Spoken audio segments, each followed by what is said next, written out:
సూర్యాపేట జిల్లా కేంద్రంలోని అంబేద్కర్ విగ్రహం దగ్గర రాష్ట్ర ప్రభుత్వం దిష్టి బొమ్మను దగ్ధం చేశారు. తెలంగాణ రాష్ట్ర ప్రభుత్వం అసెంబ్లీలో ప్రవేశపెట్టిన సుమారు 3 లక్షల కోట్ల బడ్జెట్ ప్రజల నడ్డి విరిచేలా ఉందని, దీనిని ప్రజలందరూ వ్యతిరేకించాలని సిపిఐ ప్రజాపందా జిల్లా కన్వీనర్ కొత్తపల్లి శివకుమార్ అన్నారు. ఈ సందర్భంగా పార్టీ జిల్లా కన్వీనర్ కొత్తపల్లి శివకుమార్ మాట్లాడుతూ రాష్ట్ర బడ్జెట్ అంకెల గారడీగానే ఉందని ఎద్దేవా చేశారు. ప్రాధాన్యత రంగాలను విస్మరించి నామమాత్రపు కేటాయింపులతో జబ్బలు చరుచుకున్న చందంగా ఉందని ఆరోపించారు. రాష్ట్ర బడ్జెట్ అధిక శాతం నిధులను కేటాయించాలి, నిరుద్యోగులకు అధిక శాతం నిధులను కేటాయించాలి. వర్తిల్లోని సిపిఐఎంఎల్ ప్రజాపందా.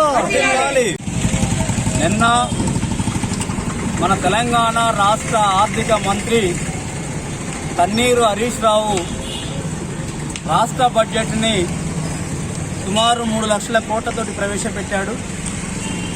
కేవలం ఇది ఎన్నికల ఎత్తుగడలో భాగమే తప్ప ప్రజలకు ఉపయోగపడేటువంటిది ఏమాత్రం కనిపించడం లేదు. ముఖ్యంగా నిరుద్యోగ యువతకు ఈ బడ్జెట్లోనైనా అధిక నిధులు కేటాయిస్తారని చెప్పేసి నిరుద్యోగులు 50 లక్షల మంది సుమారు మన రాష్ట్రంలో ఉన్నారు. వీళ్ళు ఆశించారు, కానీ నిరుద్యోగులకు మొండి చేయించిండు. అదేవిధంగా 4 సంవత్సరాల నుంచి రైతు రుణమాఫీ ఆపాడు. చివరికి రైతు రుణమాఫీ కూడా తక్కువ బడ్జెట్ ఉపయోగించాడు. ఆరోగ్యశ్రీకి తక్కువ బడ్జెట్ ఉపయోగించాడు. విద్యా వైద్య రంగాలకు 30% బడ్జెట్లో పెట్టాలని చెప్పేసి మొన్న 4వ తారీఖు మా పీడీఎస్సీ విద్యార్థులు అసెంబ్లీ ముట్టడి చేశారు.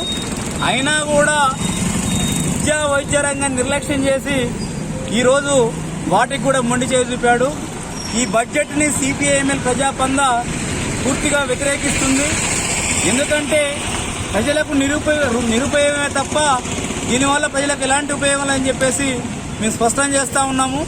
కేసీఆర్ గారు ఇకనైనా మీరు మరొకసారి ప్రజల గురించి ఆలోచించి, నిరుద్యోగుల గురించి ఆలోచించి, నిరుద్యోగులకు బడ్జెట్లో ప్రత్యేకంగా కేటాయించేసి నిరుద్యోగ వృత్తిని మీరు చెల్లించాలని చెప్పేసి మేము డిమాండ్ చేస్తా ఉన్నాము.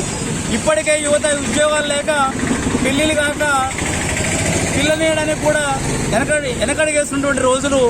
మీరు నిరుద్యోగ వృత్తి ఇస్తారని చెప్పేసి ఎన్నికల మేనిఫెస్టోలో పెట్టారు, ఎన్నికల ముందు చెప్పారు. ఈ రోజు వరకు నిరుద్యోగ వృత్తి లేదు.